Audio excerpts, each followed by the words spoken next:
ಇದು ಒಳಗಡೆ video ತೆಗಿಯುವಂತಿಲ್ಲ, so ಅದಕ್ಕೋಸ್ಕರ ನಾನು ಹೊರಗಡೆ ಬಂದು ತೆಗಿತಾ ಇದ್ದೀನಿ.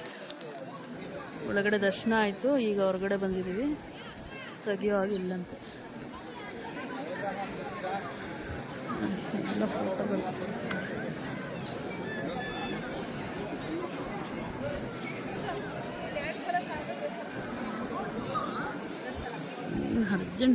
ಅರ್ಜೆಂಟ್ ಮಾಡ್ತಾರೆ, ಏನು ಮಾಡೋಂಗಿಲ್ಲ.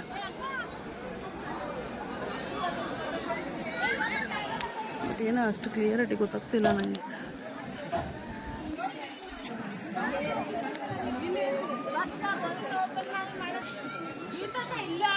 ಶಿವ ಇಲ್ಲಿ ಮೇಲಿಂದ ಹೋಗೋಣ, ಮೇಲಿಂದ ಕಾಣಲ್ಲ ಅಂದ್ರೆ ಹಿಂಗೆ ಹೋಗಿ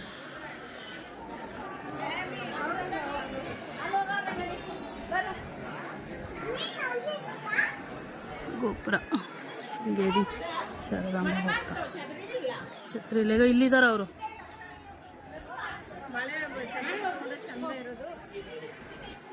ಎಷ್ಟು ದೇವಸ್ಥಾನಗಳಿದ್ದಾವೆ. ಕೆಲಸ ಹಾಕಿ ಹೇಳಿರ್ತಾರೆ, ಫೋನ್ ಹಚ್ಚಿ ಯಾಕೆ ಬಂದಿಲ್ಲ ಅಂತ ಕೇಳತ್ತೇನೆ. ಯಾರಿಗೆ ಅಕ್ಕಿಗ ಎಲ್ಲ ದೇವಸ್ಥಾನಗಳು ಕ್ಲೋಸಲ್ಲಿದೆ, ಅಂದರೆ ಹಿಂದೆಗಡೆ ಇರೋದು ದೇವಸ್ಥಾನನೇನೋ ನನಗೂ ಐಡಿಯಾ ಇಲ್ಲ. ಹೌದಲ್ಲ,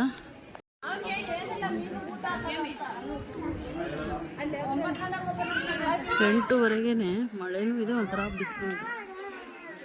2 ದಿನದಿಂದ ಸಿಟಿ ಮಳೆ ಇದೆ. ಈ ದರ್ಶನಕ್ಕೆ, ನಾನು ಶೃಂಗೇರಿ ದರ್ಶನಕ್ಕೆ ಮಳೆ ಸ್ವಲ್ಪ ಕಮ್ಮಿ ಇದೆ. ಬೇರೆ ಟೆಂಪಲ್ಗಳಲ್ಲೆಲ್ಲ ನೆನ್ಕೊಂಡೆ ದರ್ಶನ ಮಾಡಿದ್ದೀವಿ ನಾವು. ಇದು ಕ್ಲೋಸ್ ಇದೆ. ನಾವು ಮೀನಿಗೆ ಊಟ ಹಾಕಬೇಕು ಅಂತೇಳಿ, ಕಡಲೆಪುರಿ ಕೊಡಬೇಕು ಅಂತ ತೊಗೊಂಬಂದ್ವಿ, ಬಟ್ ಆಗಲಿಲ್ಲ, ಸಾರಿ. 9:00ವರೆಗೆ ಇದೆಯಂತೆ, ನೋಡೋಣ. ತಿರ್ಗಿ ಇನ್ನೊಂದು ಟ್ರಿಪ್ ಬರೋದಾದ್ರೆ ನಾವು ಇನ್ನೂ ಬೇರೆ ಟೆಂಪಲ್ಗಳು ಹೋಗೋದಿದೆ. ಸೊ ಅದಕ್ಕೆ ಟೈಮ್ನ ತುಂಬ ವೇಸ್ಟ್ ಮಾಡೋಕ್ಕಾಗಲ್ಲ.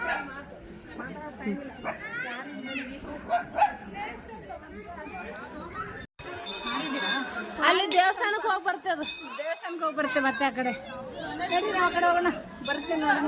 ಇಲ್ಲೇ ಓಡಾಡುತ್ತೆ ಬಿಡ್ರಿ, ಅದು ಅಲ್ಲಿ ಮುಂದೆ ಹೋಗೋಣ ಬನ್ನಿ.